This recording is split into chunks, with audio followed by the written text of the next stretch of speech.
Ranying hatala ije ingenang balaku panyangka bambang lenyang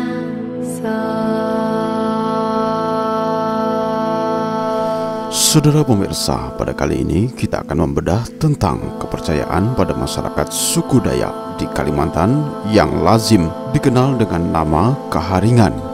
Sumber utama dari pembahasan ini adalah Institut Dayakologi serta buku manusia Dayak dahulu dan sekarang yang ditulis oleh Michael Koman serta riset di lapangan dan melihat langsung benda-benda simbol Dayak dari Museum Kalimantan Barat serta sumber pendukung yang lainnya. Dan semoga ulasan ini bermanfaat bagi kita semua. Selamat menyaksikan.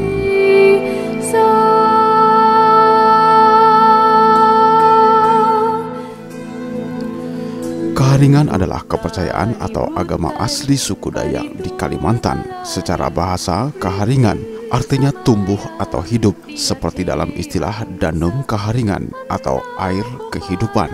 Agama Kaharingan percaya kepada Tuhan Yang Maha Esa atau yang juga biasa mereka sebut dengan Ranying Hatala Langit.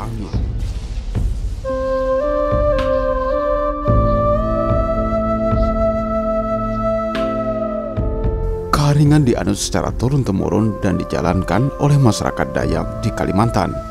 Karena pemerintah Indonesia mewajibkan penduduk dan warga negara untuk menganut salah satu agama yang diakui oleh pemerintah Republik Indonesia, maka sejak 20 April 1980, agama Kaharingan dikategorikan sebagai salah satu sub dalam agama Hindu atau yang juga disebut dengan Hindu Kaharingan.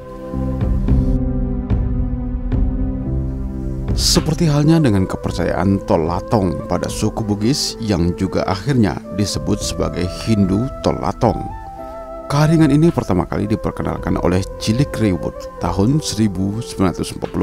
Saat itu ia menjabat sebagai residen Sampit yang berkedudukan di Banjarmasin.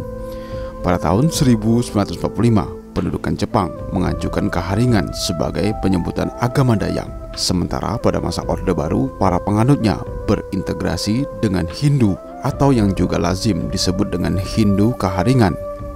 Lambat laun Kaharingan memiliki tempat ibadah yang dinamakan dengan Balai Basarah atau Balai Kaharingan. Kitab suci agama mereka adalah Panaturan dan buku-buku agama lain seperti Talatah Basarah, yaitu berupa kumpulan-kumpulan doa, kitab Tawur berupa petunjuk, atau tata cara meminta pertolongan kepada Tuhan dengan upacara menabur beras dan lain sebagainya. Hingga kini penganut Kaharingan masih memperjuangkan hak, yaitu Kaharingan yang merupakan kepercayaan nenek moyang secara turun-temurun. Belum diakuinya Kaharingan sebagai agama menyulitkan masyarakat yang menganut Hindu Kaharingan. Kendati pemerintah melalui Kementerian Kebudayaan telah membentuk direktorat khusus, yakni Direktorat Kepercayaan terhadap Tuhan Yang Maha Esa, yang salah satunya berfungsi untuk mengakomodir kepentingan sistem kepercayaan yang berasal dari akar dan budaya Indonesia, namun dalam sisi penerapan masih belum maksimal. Hal ini dapat kita lihat di beberapa contoh kasus di lapangan. Misalnya saja contoh kasus, yakni pada Dayak Meratus di Kalimantan Selatan.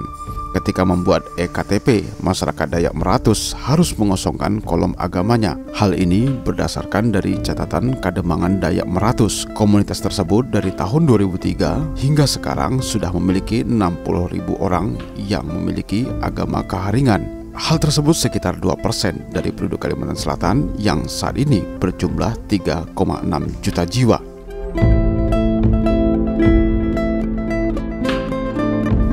Agama Kaharingan sebagai agama asli suku Dayak sekarang semakin lama kian ditinggalkan. Sejak abad pertama Masehi, agama Hindu mulai memasuki Kalimantan dengan ditemukannya Candi Agung, sebuah peninggalan agama Hindu di Amuntai, Kalimantan Selatan, dan selanjutnya berdirilah kerajaan-kerajaan bercorak Hindu-Buddha di Kalimantan.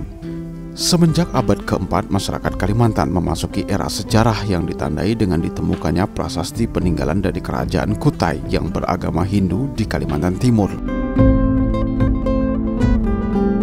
Masyarakat Rumpun Dayak Ngaju dan Rumpun Dayak Od Danum menganut agama Kaharingan yang memiliki ciri khas adanya pembakaran tulang atau disebut dengan ijambe.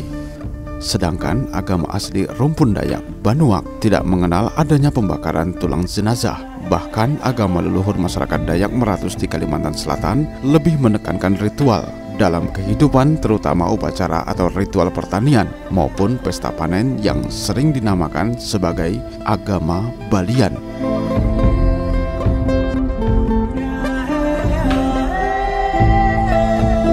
Penemuan arca-arca Buddha dan Hindu yang juga merupakan peninggalan dari kerajaan Barunei atau Brunei kuno, kerajaan Sri Bangun di Kota Bangun, Kutai Kartanegara, dan kerajaan Tanjung Pura di Kalimantan Barat menunjukkan munculnya pengaruh hukum agama Hindu dan Buddha serta asimilasi dengan budaya India. Hal ini menandai kemunculan masyarakat multi etnis yang pertama kali di Kalimantan pada masa itu.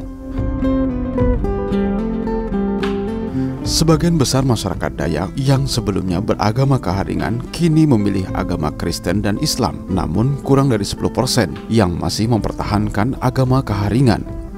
Namun ada pula sebagian kecil masyarakat Dayak kini mengkonversi agamanya dari agama Kaharingan menjadi agama Buddha, yakni Buddha versi Tionghoa, yang pada mulanya muncul karena adanya perkawinan antar suku dengan etnis Tionghoa yang beragama Buddha. Di Kalimantan Barat, agama Kristen banyak dipeluk oleh orang Dayak. Namun di provinsi lainnya, orang Dayak juga banyak yang memeluk agama Islam, namun tetap menyebut mereka adalah sebagai suku Dayak, seperti suku Dayak Pasir, Dayak Bakumpai, Dayak Tidung, serta lainnya. Mereka adalah orang-orang Dayak yang rata-rata memeluk agama Islam.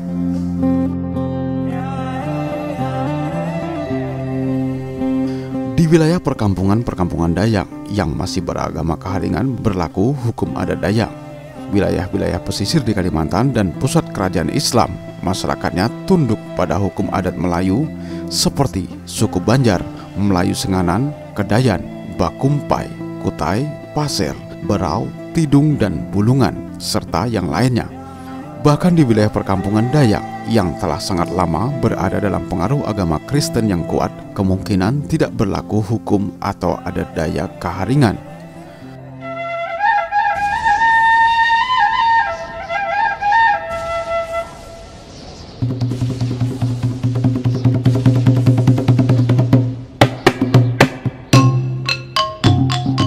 Pada masa kolonial, orang-orang Bumi Putra Kristen dan Dayak Kristen di perkotaan disamakan kedudukannya dengan orang Eropa dan tunduk kepada hukum golongan Eropa.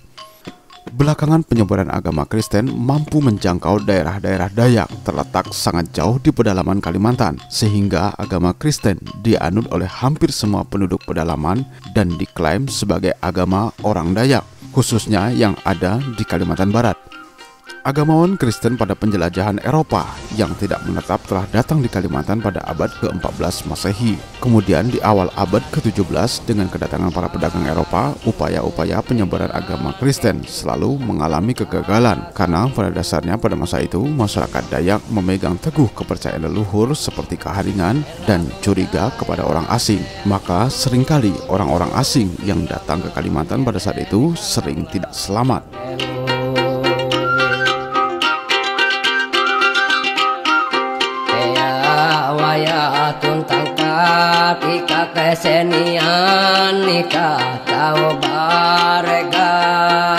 Penduduk pesisir juga sangat sensitif terhadap orang asing karena takut terhadap serangan bajak laut dan kerajaan asing dari luar. Penghancuran Keraton Banjar pada tahun 1612 oleh VOC dan serangan Mataram atas Sukadana tahun 1622 serta potensi serangan Makassar sangat mempengaruhi kerajaan-kerajaan di Kalimantan. Sekitar pada tahun 1787, Belanda memperoleh sebagian besar Kalimantan dari Kesultanan Banjar dan Banten.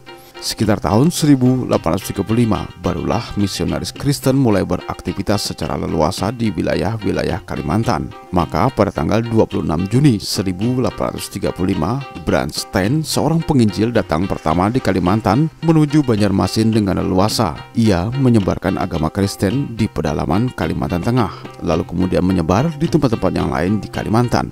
Dan sejak saat itu, agama Kaharingan semakin terhimpit dari pengaruh misionaris serta agama lain yang masuk di Kalimantan.